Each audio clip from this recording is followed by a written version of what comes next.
Hello friends, welcome back to my channel Mahesh home style cooking. ఈరోజు వీడియోలో భక్షాల చారును ఎలా తయారు చేసుకోవాలో ఈ వీడియోలో చూసేద్దాం.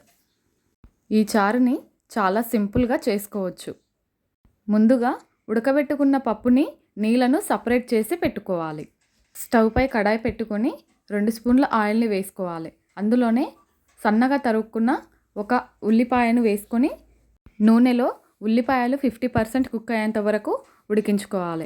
అందులోనే కట్ చేసుకున్న ఒక టమాటాను కూడా వేసుకొని మరొకసారి కలుపుకోవాలి. టమాటాలు కూడా 50% ఉడికేంత వరకు వేయించుకోవాలి. అందులోనే 1/2 టీ స్పూన్ పసుపు, 1 స్పూన్ కారాన్ని వేసుకొని మొత్తం కలుపుకోవాలి. ఈ చారుని ఒక్కొక్కరు ఒక్కొక్క ఏరియాలో ఒక్కొక్క రకంగా పిలుస్తారు. మరి మీ ఏరియాలో ఏమని పిలుస్తారో కామెంట్ చేయండి.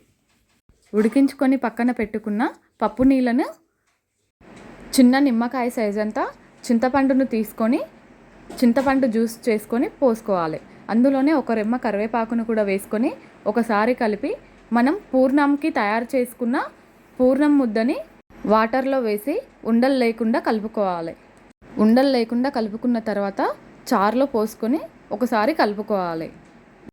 రుచికి తగినంత ఉప్పు, 1/2 స్పూన్ ధనియా పొడిని కూడా వేసుకొని మరొకసారి కలిపి స్టవ్ని మీడియం ఫ్లేమ్లో పెట్టుకొని 5 నిమిషాల పాటు మరిగించుకోవాలి. చారు మరుగుతున్నప్పుడు మధ్యలో మరొకసారి కలుపుకొని స్టవ్ని లో ఫ్లేమ్లో పెట్టుకొని మరొక 5 నిమిషాల పాటు మరిగించుకోవాలి.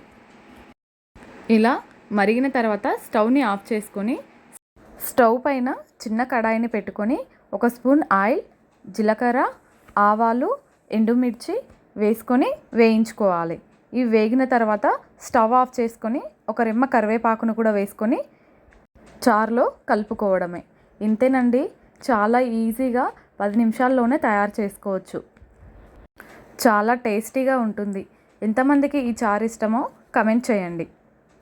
ఇంకెందుకు ఆలస్యం, ఈ ఉగాదికి మీరు కూడా ఈ చారుని ట్రై చేసి ఎలా వచ్చిందో కమెంట్ చేయండి. నా వీడియోని కనుక మొదటిసారి చూసినట్లయితే లైక్ చేయండి, షేర్ చేయండి, సబ్స్క్రైబ్ చేసుకోండి.